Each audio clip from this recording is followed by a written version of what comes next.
So for today, we're going to talk about, A, the root causes of the failures of MRO data management. Then we're going to talk about the impacts to the processes and the enterprise.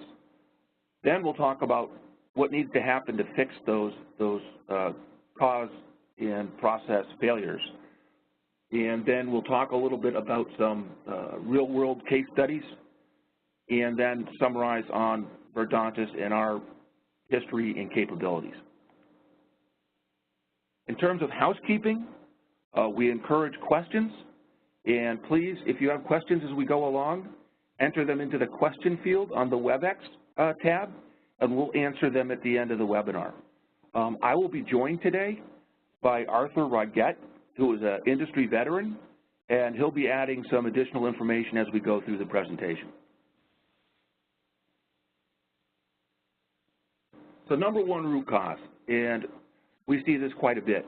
And this is really where you don't have any real restrictions or controls or guidelines on how people enter data into the text field for a new material. And it really is a problem that we see quite often, and the bearing example you see on this slide is actually captured from a real client. In fact, in one of my clients, they had IBM spelled 18 different ways. I didn't know you could do that. So this is really where you're letting people really just unleash on how they think something should be described. And I guarantee you, if I describe a big pen and I put it in the item master field and you do, it'll be different. And what's the impact of that? Well, one of my clients had 34 functionally equivalent parts under different internal part numbers, all with different descriptions from a variety of different suppliers. So it can really lead to a proliferation of materials. So the other impact that we see from this is the ability to reconcile that data for analysis can be extremely time-consuming. And I have a multinational, multi-business unit company that tries to roll their spend up at the enterprise level across 6 different business units. And they spent, before they engaged with us, 80% of their time just trying to sort through the data. That meant that you had high-power executives only spending 20% of their time on analytics. So this really kind of clogs the system, if you will, by having people being able to enter descriptions as they see fit. The second area of root cause failure that we see is in the lack of a taxonomy. And by taxonomy, I mean standardized noun modifiers and attribution to describe your materials at a commodity level. So the first thing is, I don't need a taxonomy. Well, combine that with the Shakespeare approach to describing parts, and parts won't be found.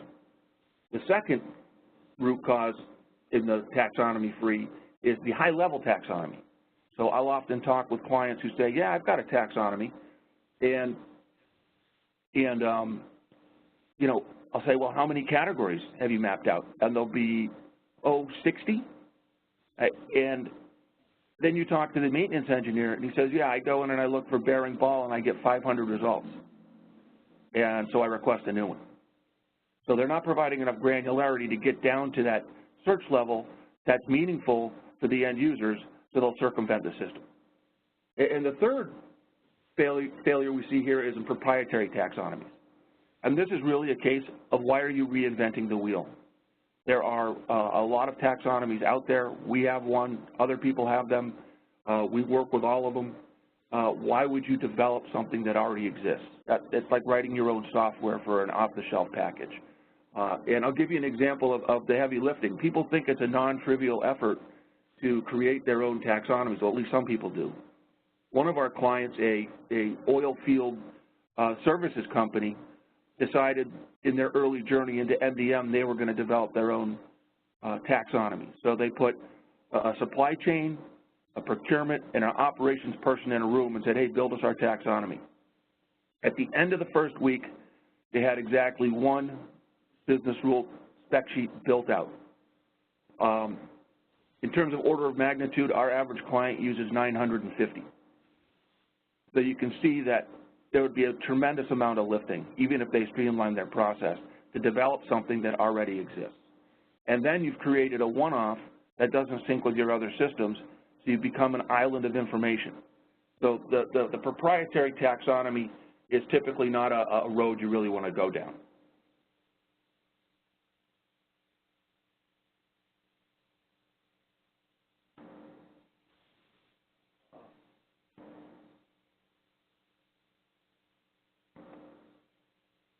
Just a moment, my slide does not seem to want to advance. There we go. Yeah, another area that we see a lot of failure is unmitigated access across the organization for people to set up new materials. So what happens is it becomes easier to create a new material than to find one, especially when you've got the root causes of the previous slides that I mentioned that hinder effective search. So what happens is it leads to massive duplication. This is an area that we see, quite frankly, very often. It's getting better with time as people mature through the ERP upgrade process and data awareness process. But this is really something that is an issue even today.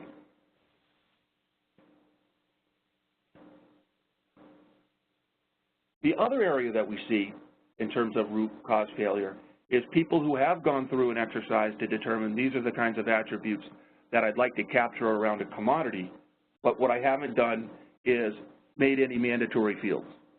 So what happens is that you get inconsistent descriptions. It hinders your ability to see what your actual correct stock values are, you know, and your inventory valuation measures. You know, the scenario is this.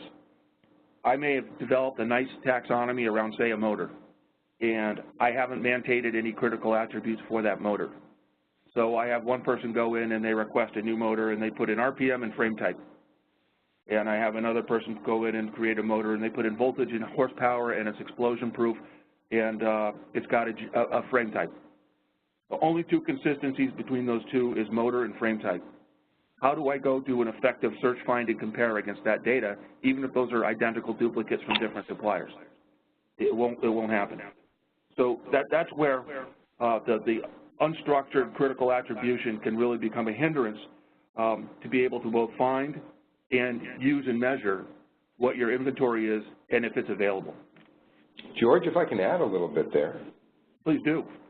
I think one of the other areas that we see is there may be technical attributes associated with, you know, as you suggested, attributes for a motor, that it's got an amperage, a speed, a frame type. But then there are also those things that are probably more, I'll say, you know, business or entity oriented, such as what's my, you know, unit of measure. You know, motor's pretty easy, but there are certainly things where we're looking at case or each. And then how is this valued? You know, what is the method of inventory valuation? So these are things that are often part of the material creation type that for MRO offers some challenges, especially in a recently merged or growing organization, and one where sort of the legacy tribal knowledge could get lost. I think one of the approaches to fix this is to provide for a level of data governance or workflow that allows those who have a good, solid technical understanding of the asset or the material to enter the information that they need, and then effectively route that creation request, you know, to the teams that can, you know, insert the financial or the inventory or the purchasing or the manufacturer supplier information to create a more robust full record that ultimately gets loaded back into your EAM or ERP. Just my food for thought. Thank you, Arthur. Another root cause that we see is the no ownership issue. A lot of times we see this after a process improvement project or, say, an ERP upgrade, where with all good intentions, our clients will you know, create a standards body, a taxonomy, they'll implement it, but on a go-forward basis, there's nobody who's really responsible for making sure that people adhere to the business rules going forward. So, you know, it's not a situation where you can stand over everybody's shoulder with a shotgun and make sure they adhere to the existing rules. And the fact of the matter is, ERP and asset management software's core capabilities do not lend themselves well to governing the process of standardizing data. So this is really something where we need people to get involved who can provide, a gatekeeper role on the governance process to make sure that business rules are being adhered to, either through just brute force manpower or through automated technologies. So the sixth area of root cause fail is, this idea of disjointed data sets that I can't get from here to there because my data is inconsistent, leading to different sources of data. So what we would recommend is that there's some touch point between ERP and the detailed data around an MRO part. And that MRO part should be able to lead to a lot of detail around what it is, where it's used, what's its warranty. And by having all that data in different silos, it makes it very difficult to reconcile the best use of this part, how to use this part, where to use this part, what this part is. And so what we recommend is that there's touch points through common data descriptions that allow you to aggregate this data. And if I might add to that, I think we often see this kind of adjunct information specific to OEM components, let's say, installation, spare part, bill of material guides, that is so essential to ongoing operations, but there oftentimes is no place where it makes sense to attach it, so to speak, right? This is not something we would expect to see within your mainstream EAM or ERP platform. What we find is that maybe an external data governance application flow allows the creation of that repository and provides easy and quick access to that information, which in the case of an OEM-specific component may be your only source of technical detail. So these root causes have impact into the process around MOR operations. And that's what we're going to discuss next. So here's a typical scenario. This was actually shared to us by a client. A line goes down. I need to find a part. I search for a part. I think I have the right part. I get it. It's not the right part. I return it to stock. I search for the part again, can't find it. I create a new part request.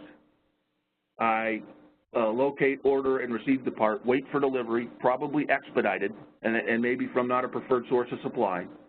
Then finding and consolidating and reconciling it is the right part, and then fixing the asset. This is what I would call a false stock out. Actually had the part in stock, couldn't find it. So the impact is obviously the opportunity lost, the labor cost, the impact to sourcing really has an overarching effect.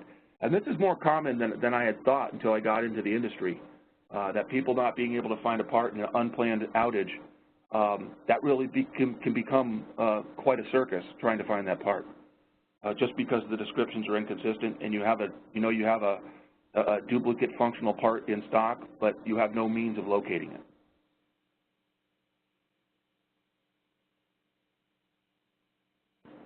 So that often leads to the stock out impact is now you're buying off your plan, right? You're buying off contract.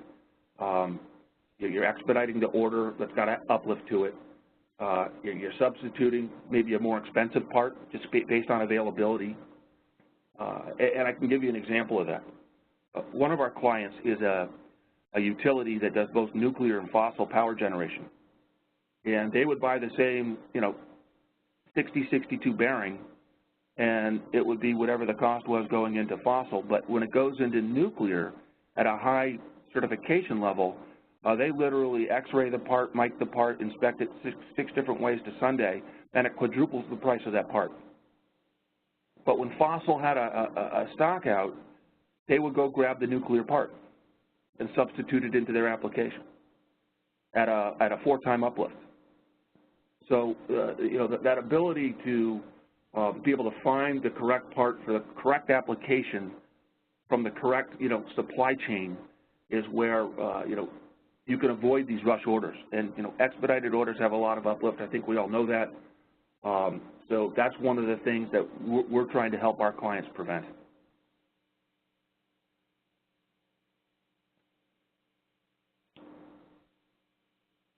Safety stockpiles. I think we've all heard of squirrel stock, black stock.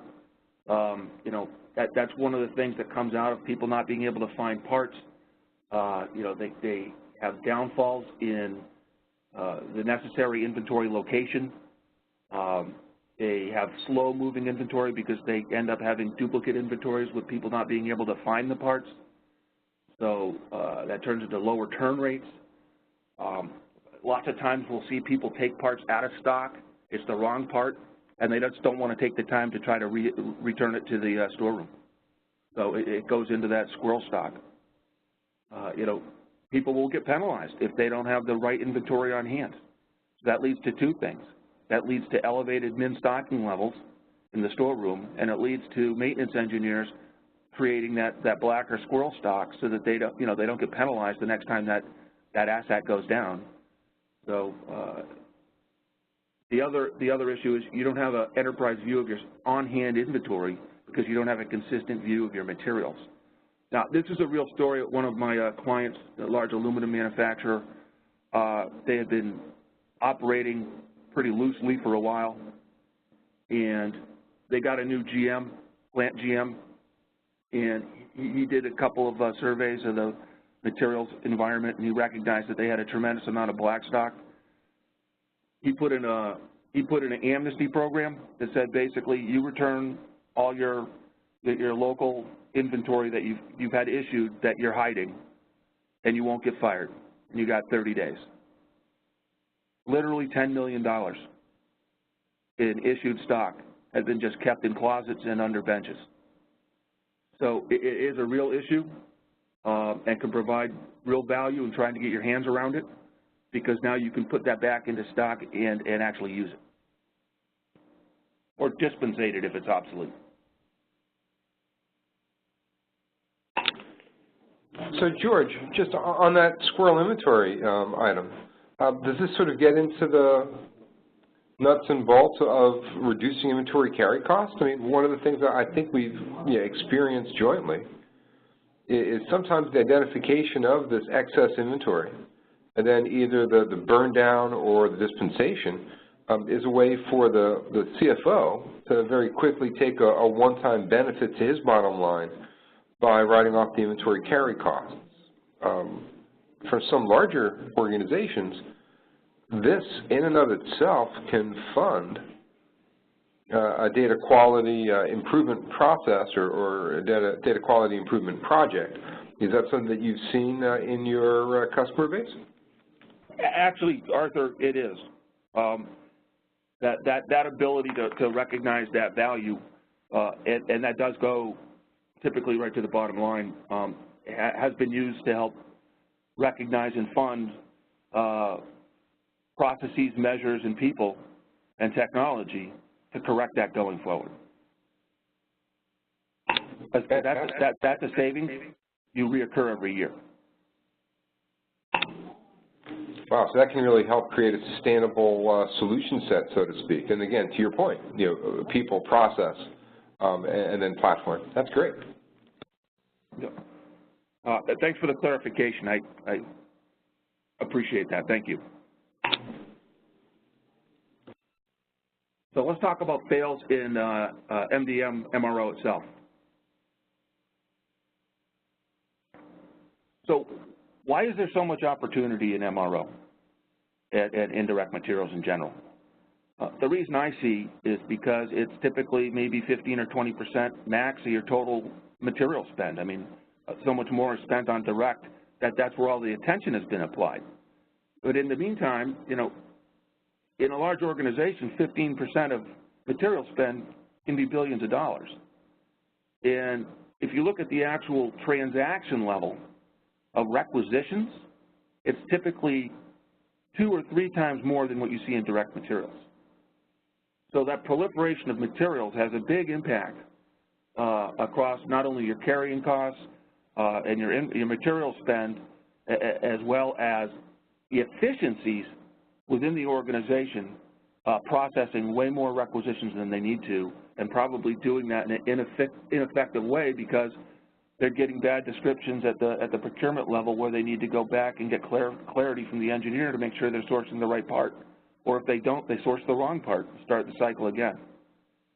So there's a lot of hidden costs in the operations of a large discrete or process manufacturer when it comes to the indirect materials, and the bloated MRO just multiplies that.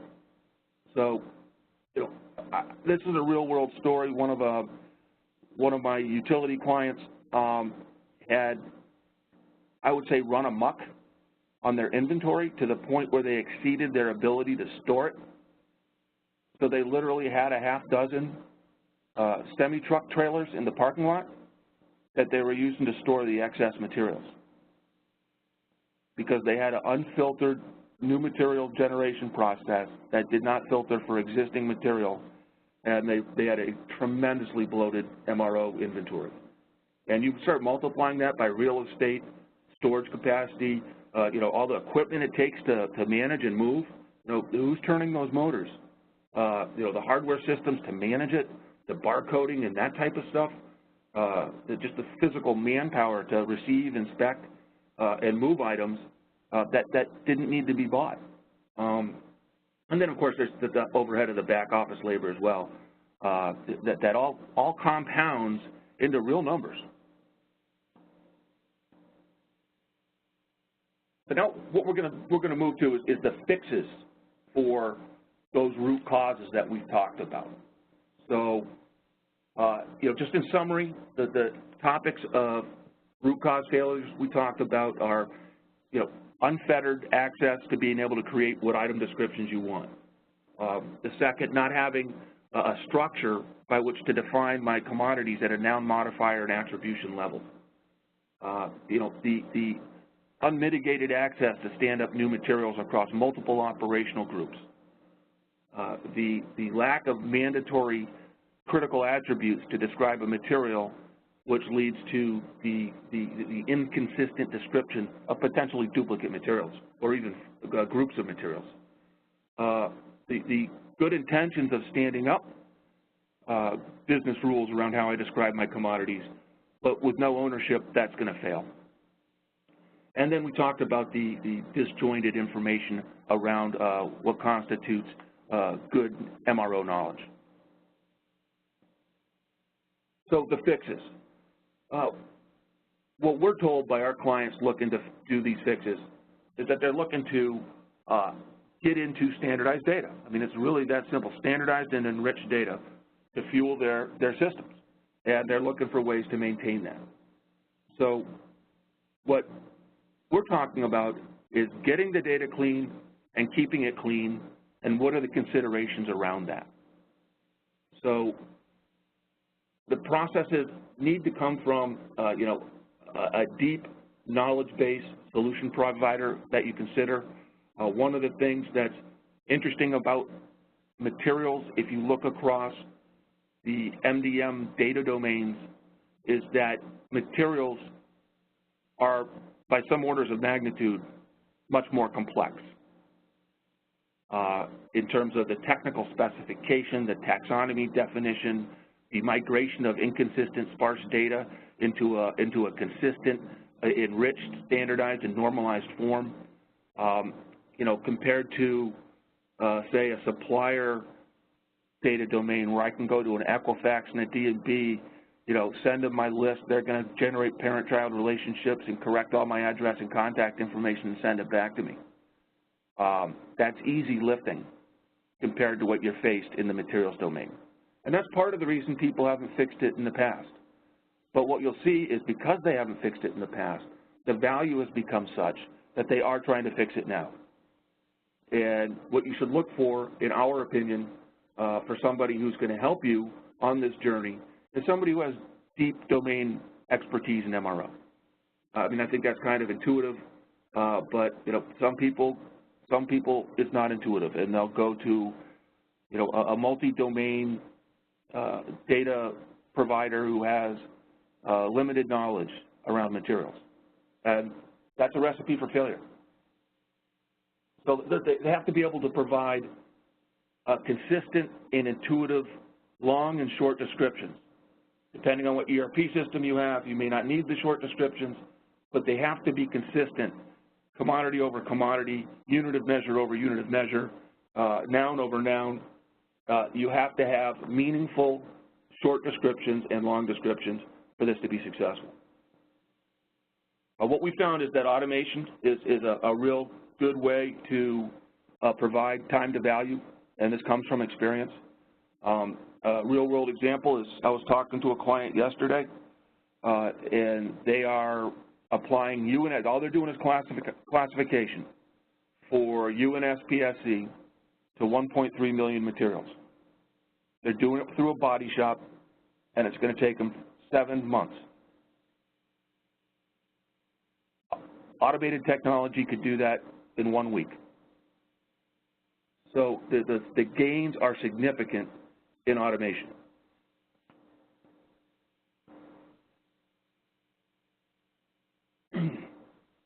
So one of the things that we often find in our clients' data is that there's missing attribution. A lot of times, we'll see bearing ball, and that's it. So, you don't have ID, OD, width. There's missing detail that's important to search, find, compare, duplicate ID, those types of things. So you should be looking for somebody who has the ability to help you backfill that missing information for all the benefit of having a robust description that'll provide the basic values that you're looking for out of an MDM standardized data set. And we also have clients, they're multinationals, right, that have multiple language sets. The translation has to be on the table. Most of our clients have moved to, if they're putting together an enterprise master data repository, it's in English. We have no exceptions, and we have several multinational clients. In fact, we have dozens, several of which are headquartered overseas, that have all standardized on English as that enterprise language of choice.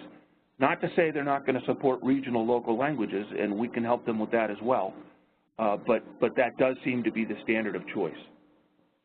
So the idea is that you're going to talk to a lot of people if you embark on this journey. 95% of them are going to be body shops.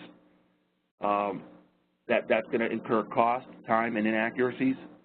Automation really is a technology that has grown in this space to be able to provide tremendous value in terms of both speed, accuracy, and domain intelligence. So it would behoove you to investigate that avenue as well. So the second root cause failure, there's a whole bunch of different words that basically mean very similar things. At the end of the day, it's a set of business rules that define how you're going to describe a particular commodity. And this gives you the foundation on which to A, migrate your legacy data to the standard, and B, create all your new material requests to the standard. So once you get it clean, you want to keep it clean. And the taxonomy is the foundation that allows all that to happen. So one of the things I mentioned earlier about taxonomies is we don't recommend you build your own. Look for one off the shelf. Just to be clear, UNSPSC is a classification system. It's not granular enough to really be a taxonomy. So there's extensions to that can be done, but really it comes down to noun, modifier, and attributes to describe a commodity.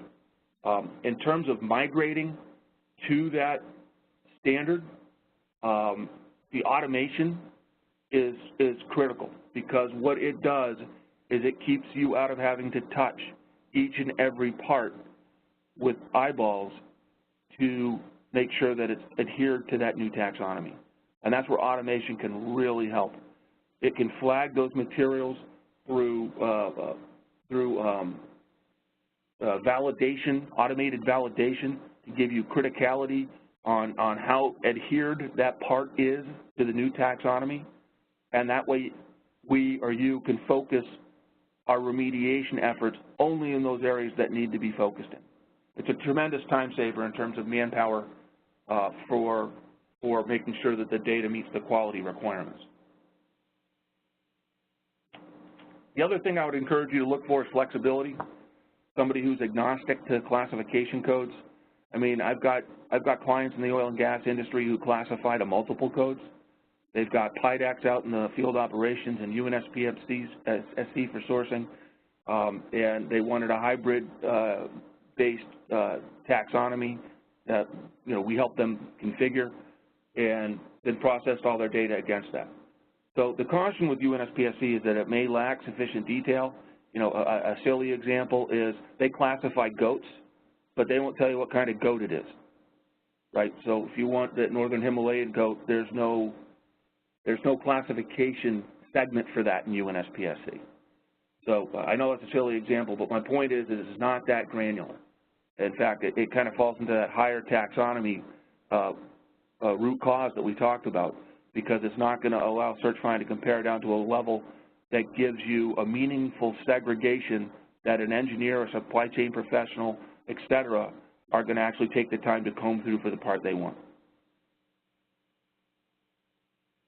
And the last thing is that the solution has to be able to, from an ongoing keep it clean perspective, facilitate the end user in adhering to the business rules towards online rules validation.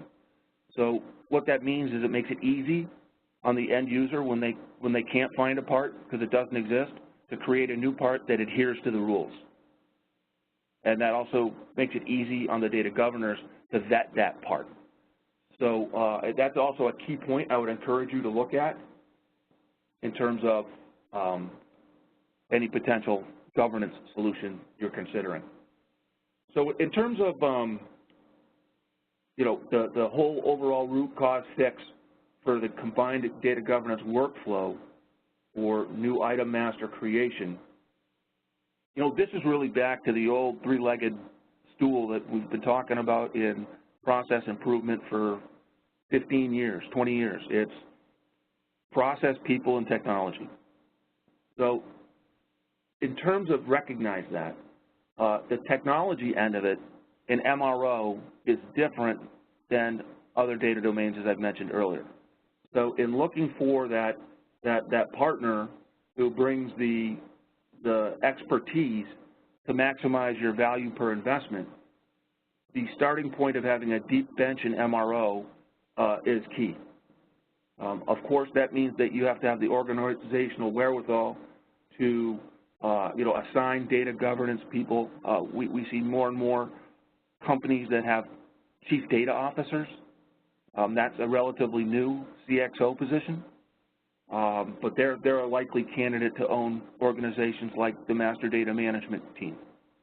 Oftentimes those fall under centers of excellence, but that process and responsibility portion is as important, if not more so, than the technology capabilities and service capabilities of your MRO solutions provider. So what many of our clients have done is that they've made sure to make sure that all new material masters are created through the governance solution of choice so that they are valid against the business rules, and it forces the completion of those required fields we talked about. Many of our clients will select 4 or 5 critical attributes that are absolute minimum that have to be specified around any new material request. And it's also those critical materials that from a legacy data cleaning perspective, they want to try to ensure as best as possible are populated. So those become the priority attribute fields to describe a material in that taxonomy, and that's how our clients best promote search, find, and compare, duplicate analysis, and adherence to rules on new materials creation through that effort. So continuing on that theme, I would encourage you to look at material master data solutions in the material space that provide robust workflow And what I mean by that is that they're highly configurable, both at the request and parallel and sequential request process, but also at the commodity level, because you're going to find that you're going to have a different set of approvers for a hazardous chemical than you are for a motor, than you are for a fastener. And the system needs to be able to accommodate those people. So that's the multi-directional workflow pass in approval and exception. So as a best practice, there's got to be a clear owner. Our most successful clients have had a clear owner in terms of what it means for MRO master data governance in their organization. And incumbent upon them is to generate a network of support that will help recruit champions that can help collaborate on both the get it clean and the keep it clean piece.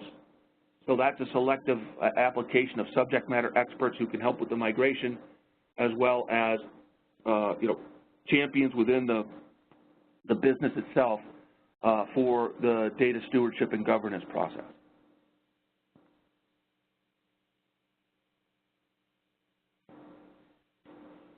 And of course, adapt standards wherever potential, right? I mean, that's something that, why create the wheel? Let's keep everything standardized. Pay close attention to the definition of attributes and harmonization so that all the data comes out consistently.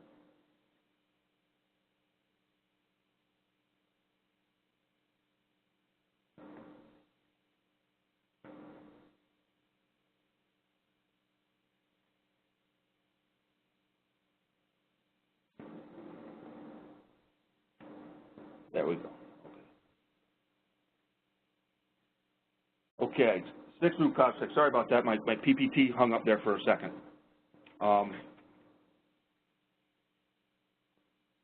So the other area of the data, clean data piece is, now that you've got clean data, let's make it easy for people to find parts. So rich MRO content in an easy to search format is going to provide a lot of benefit in terms of not just reducing people's time to find parts, but because they can find the parts, they're not going to do things like buy off contracts. They're not going to do things like introduce duplicate materials. You're going to have better visibility into the materials that you have. So, the tool I recommend you look at has things like context-sensitive search capabilities, which makes it very easy to use. So that's the type of thing where you can misspell a word, but you'll still get an accurate return, or you'll find like words to what you entered. So, almost think of it like a Google-like search that allows it to return parts very easily based on information that's not exactly right, as opposed to a keyword-based search. Needs to be able to search by technical specifications. So that's where that taxonomy comes in, to allow you to be able to drill down into what the thing does and what it is. And that's the motor example. If I have those critical attributes consistently across all my motors and I see that one's out of stock and I need one, I can search parametrically and find one that's functionally equivalent.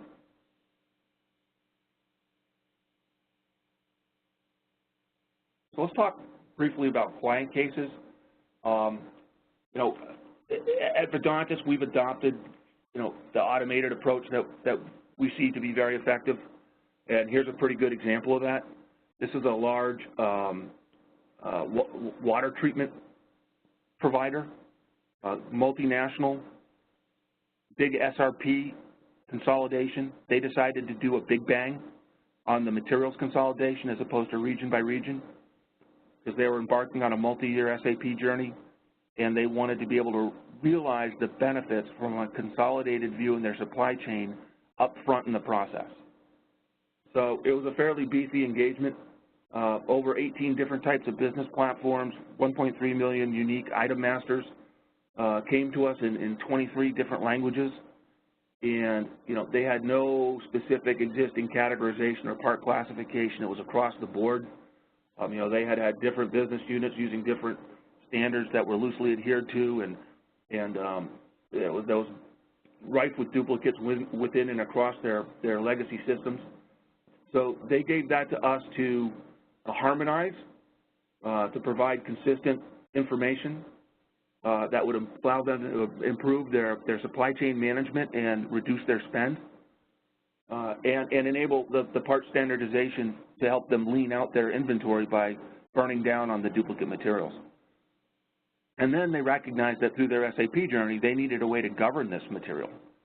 So they were looking for a way to standardize the processes across these different systems to create a single version of the truth of their material data in preparation for SAP multi-years down the road. So we processed this data in about 11 months, including standardization, normalization, attribution, rationalization, enrichment, and translation, which just wouldn't have been possible without our deep bench of domain expertise and automation.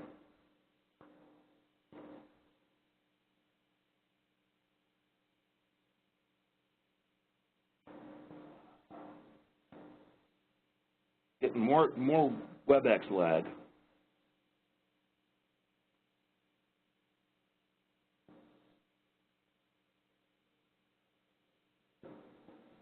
Okay, let's talk about a case that has real dollars associated to it. So here's a metals manufacturer that was a client of ours, or is a client of ours. They did about $8 billion in annual revenue. About $1 billion of that was in their MRO spend, so non-trivial. They carried about $400 million in inventory value, on a year-over-year basis, and they had about 400,000 items in their legacy material data systems. So they contracted with us to harmonize their data, and the first thing that we found is right out of the box we were able to identify 60,000 duplicates, which brought their unique items down to 340,000. So the raw count improvement was 15% reduction in SKUs, 10% identification of duplicate in their inventory. So what does that mean? Well, many of our clients evaluate their initiatives in different value buckets. We're going to talk about the three that this company used. The first thing they looked at was what's that mean to the reduction of my carrying costs? My clients tend to use a lot of different numbers on their factored cost of capital. In this case, they used 4.4, and what that meant was about a $1.8 million savings, which is a gift that'll keep on giving every year, because that is something that they would have been carrying on their books every year. So that's a pretty good start. The second area they looked at is what's the cost reduction I'm going to get in my aggregation of demand through this visibility. So of the $1 billion in maintenance and operations material spend they had, that 15% identified through harmonization as similar equates to about $150 million of addressable spend, which in their case equated to a 12.5% reduction in cost. So non-trivially, across that $150 million, they were able to recognize $18 million in additional savings through the data cleansing effort. Another area that they measured in terms of value areas for improvement is they recognized they had a lot of on-contract, or some people call it maverick spend, whereas they have materials under contract, but people, because they can't find them, they go and they buy it off contract. So what that meant to this company is that they were able to take maverick spend from 40 to 25%, which is a 15% savings, and that 15% gain in compliance on the additional $120 million in contracted spending. And in their numbers, they recognized that equated to, on contract versus off contract. The off contract was hitting them with a 16.5% cost inflation. So by fixing that, they were able to recognize another $19.8 million by getting that 15% of spend back on contract. So non-trivially, against $1 billion in MRO spend, they were able to recognize close to $40 million in savings. So that's the kind of areas of savings. There's others. These are the three they used. Some of our clients look at, how long do my maintenance engineers spend looking for materials? What if I could reduce that by 30%? You know, those types of things. How much does it take me to process a new part introduction? What if I can reduce that by, 50%? Those types of things. So I'd like to summarize with just giving you a quick overview on Verdontis. What we've done, again, I think is different in industry. We have automated to the edge of what you can automate the process of taking historical legacy data, standardizing it, normalizing it, and enriching it. We've been doing this for over 12 years. We've processed over 100 million materials to date. What's different in our approach is we've used artificial intelligence, rules, and algorithms that give us a closed loop, learn by example model, which means we already got the learnings out of our tool from that 100 million materials we run through it, which means we're largely pre-configured to run all your commercial off-the-shelf materials. And because it can learn by example, it can really harmonize any material, or I should say thing, that you can describe what is. So very robust tool, good time to accuracy and delivery. Happy to talk to you about that more if you'd like to reach out. Over these years, we've created experts in material part classification and attribution. We have our own team of SMEs. They're all seasoned professionals. None of them have less than 10 years of plant experience. So we're not employing people who don't know materials to cleanse data. Alternately, we do license the platform to our clients who want to batch in, batch out their own data scrubbing. Our clients are telling us that that's about a 10x force multiplier over traditional ETL merge and match techniques. The second part of this is the ongoing, and that's our harmonized platform. The second part of this is the ongoing data cleansing. About 7 years ago, our clients who we'd harmonized data for had asked what we can do to help them keep it clean because they were struggling with some of those root causes, the free-form text fields and all that kind of stuff. So we developed a tool called Integrity. It's now in its 15th revision. It's a bolt-on data governance tool for materials and service masters. It's where you can have easy-to-use search, find, compare, robust workflow for new material requests, full auditability, rules, data validation engines to make it easy on the end user to adhere to the business rules. And we currently have users who have over 7,000 end users that are using governance through Integrity for search, find, compare, and request. So it's a robust tool. It leverages the spec sheets, abbreviations, units of measure, and all the rules that we've captured through the harmonization process, and we embed that into Integrity. So that's basically the end of the presentation. I see we have a few minutes left. First off, if you'd like further information, please don't hesitate to reach out to our information line. An appropriate person will follow up with you. At this point in time, if there are questions, I'd be happy to answer them. Hey, George, this is Arthur. Hi, Arthur.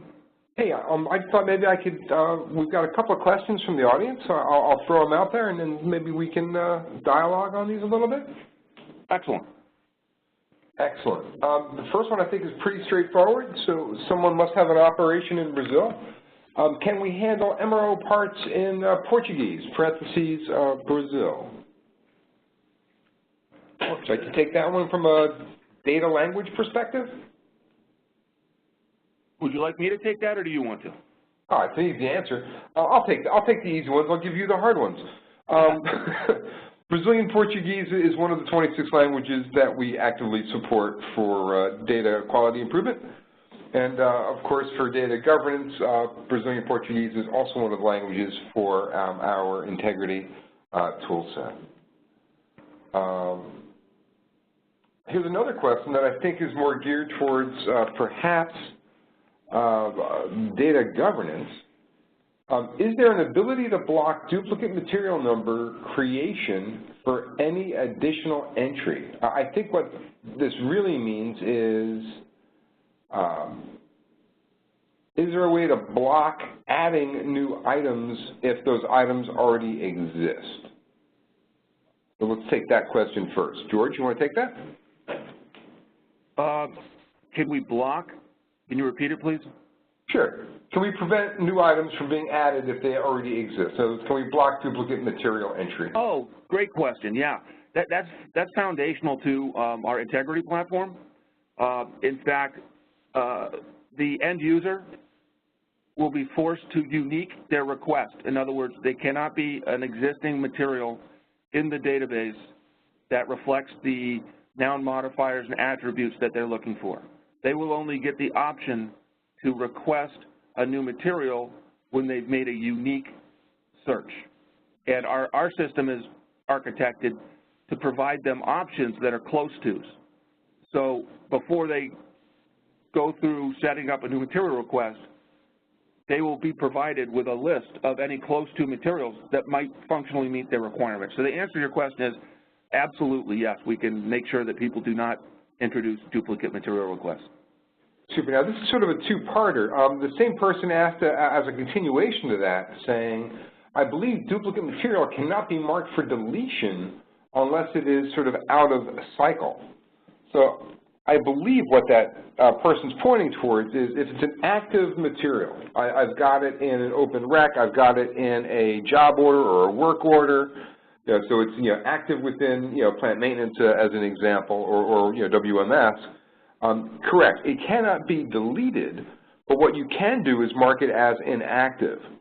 So that if the idea is I've got duplicates that have already been deployed, let's say prior to a data scrub, and we've identified a duplicate item, you simply mark it as sunset or inactive, and then as inventory is burned down on that item, you wait for it to hit 0, and then it can actually be deleted.